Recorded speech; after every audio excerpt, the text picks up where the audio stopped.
Nak tudung yang simple tapi nampak klasik? Ni dia, tudung yang saya tengah pegang ni dari Azek Scarf.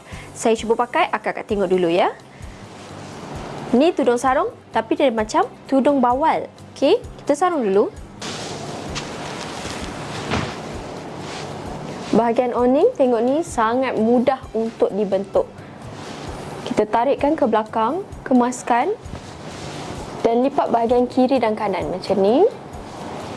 Dan macam ni. Dah jadi terbentuk bahagian awning. So kita buat bahagian depan pula. Ini yang saya cakap macam tudung bawal. Ada dua belah kiri dan kanan. So kita pinkan macam biasa. So kita pinkan dekat sini. Satu. Kemaskan bahagian belah sini.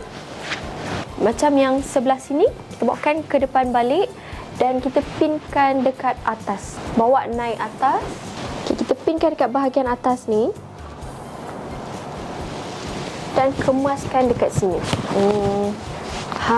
Kan dah jadi. Walaupun ianya tudung sarung, tapi akak boleh gayakan bermacam-macam gaya yang akak nak. Nampak bahagian belakang dan bahagian depan. So kalau nak, klik button dekat bawah sebelum stok kita habis. Okay, bye!